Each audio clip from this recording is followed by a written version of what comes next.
E3 is less than a few weeks away, and I know a lot of people are probably wanting to hear my 2 cents about what all three, or specifically Nintendo, have in plan or have in store for this year's E3, and I'll be glad to deliver that to you all.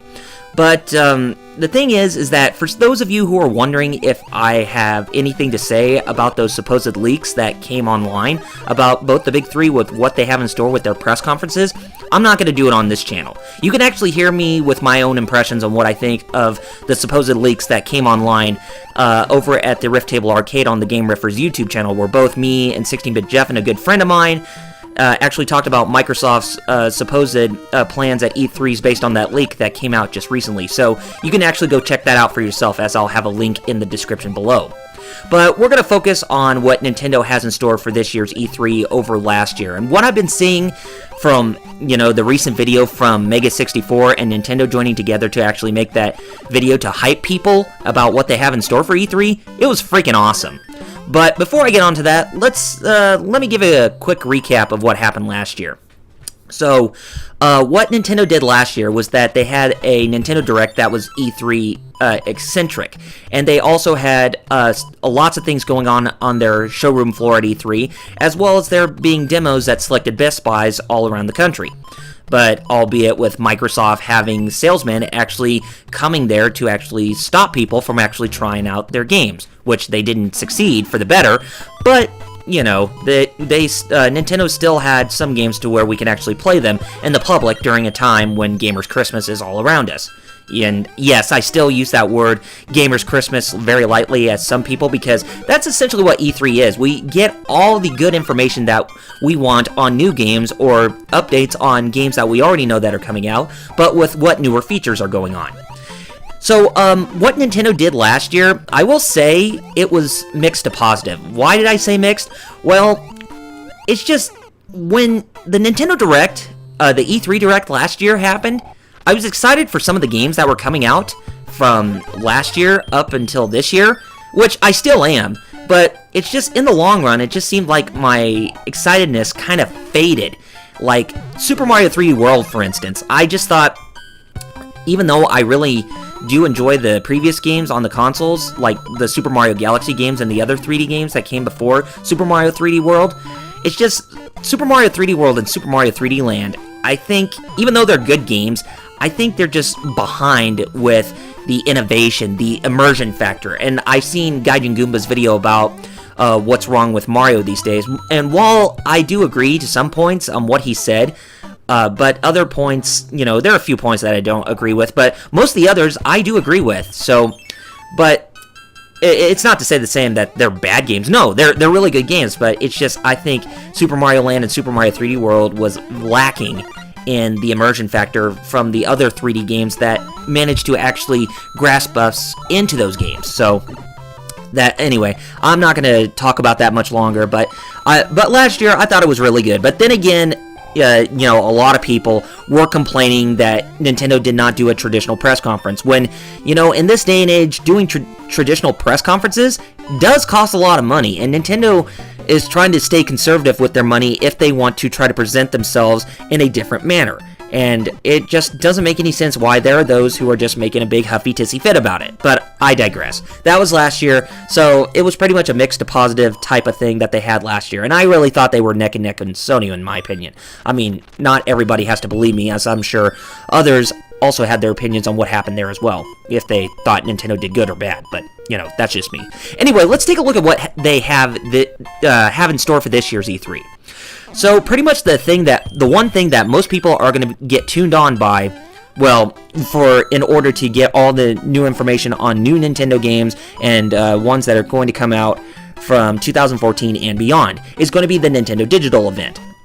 Now, what it is, it's going to be structured like, I think it's going to be structured like the Nintendo Directs, but it's going to be more in a closed form of a press event, meaning that the press and journalists are actually going to be having access to hearing what Nintendo has to say. It's like the roundtable thing, where they actually talk about secret things that they have in the pipeline, to where, that how they're going to portray their stuff down the road, essentially.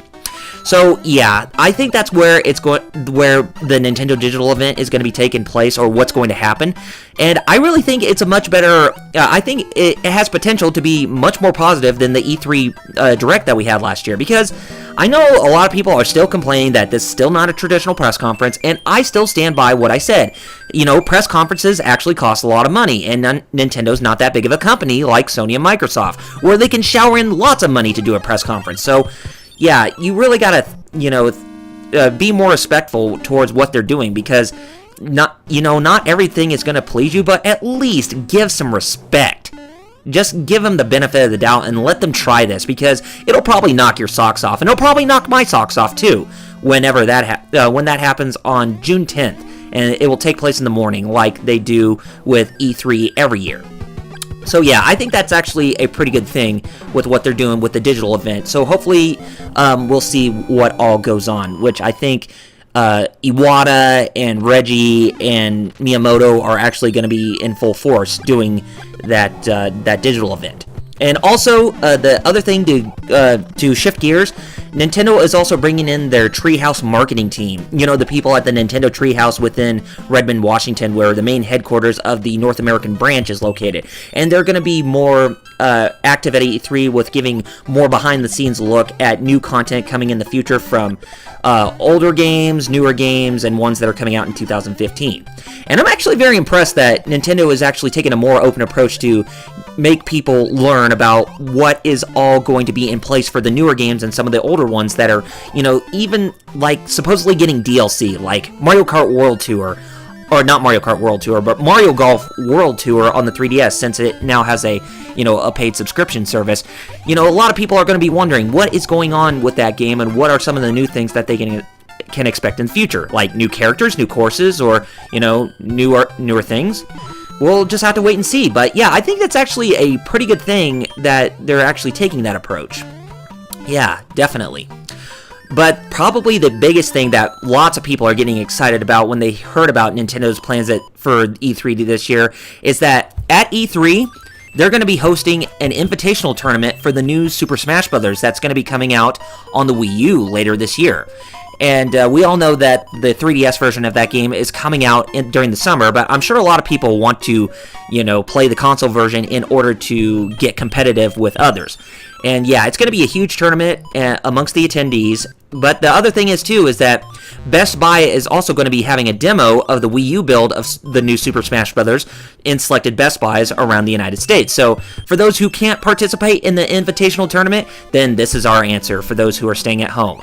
And I'm going to say this is actually probably the smartest thing that Nintendo is doing right now. Even for people who cannot play in the tournament, if they're not at E3, they still have a chance to actually play the game when they're at a local Best Buy. This is actually going to be get more people familiar with the new Smash Brothers, and get them to actually buy the game when it comes out. These are some of the things that Nintendo is doing, like what they're doing with the digital event and the Smash Brothers Invitational Tournament and the Best Buy demos and the Treehouse doing the behind the scenes look.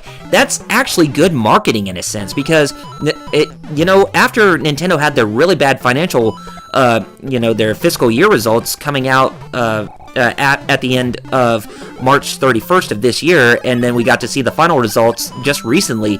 They need to pull out all the punches in order for them to get back on the right track. And I know that Iwata and the others, they want to get back on the right track after what they talked about at their last investors meeting. So this is going to be something that's a really good short-term type of thing, to where they can actually, possibly capture investors' trust once more, because they need to get back investors' trust if Iwata wants to keep his job. And I know he may keep his job, but it's kind of a matter of what's going to happen this June, if he still has the power to sit in the director's chair or not, if his approval rating keeps getting dipped down. But I really hope that is not the case, because if what they're doing at E3 this year turns out to be for the better for Nintendo, then I welcome that in full force. So yeah, my final thoughts from this Nintendo Direct, or this not Nintendo Direct, but from what Nintendo is doing this year at E3, definitely much better.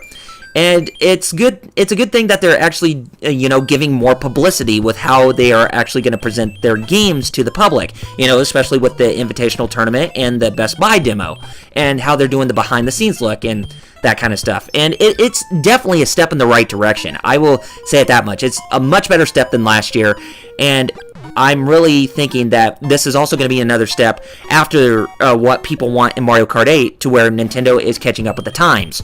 And I know a lot of people still want them to catch up with the times, and there's still some things that they're behind on, but I'm thinking that they're taking one step at a time to where they can satisfy everybody in not only getting them to actually try out the Wii U and 3DS or buying them, and they're wanting to do this so that way they can actually get people to actually buy their future consoles and handhelds down the road. So, what they have in plan for E3, I think it's actually going to work. It may not work, there is always the potential that it could bust, but I still want to remain hopeful. But I'm not sure if everybody's going to agree with me, but I still want to remain hopeful about what they have in store for E3 this year. But I guess we'll have to wait in less than a few weeks from now when Nintendo arrives in Los Angeles to deliver their presence at E3. Alright guys, that's all I have to say on this matter, so be sure to rate this video as well as leaving your positive and negative feedback down in the comments. And if there's something about Nintendo that you're getting excited about E3, then let me know why in the comments. Or if you think what they're doing is not right and they should go back to more of their traditional stuff, then let me know why you believe that is so. And also, be sure to hit that subscribe button, as more support from you guys mean that more content will come from me in the future that you won't find anywhere else. This is Double RPG signing off by saying Godspeed and game on, gamers. Have a good one.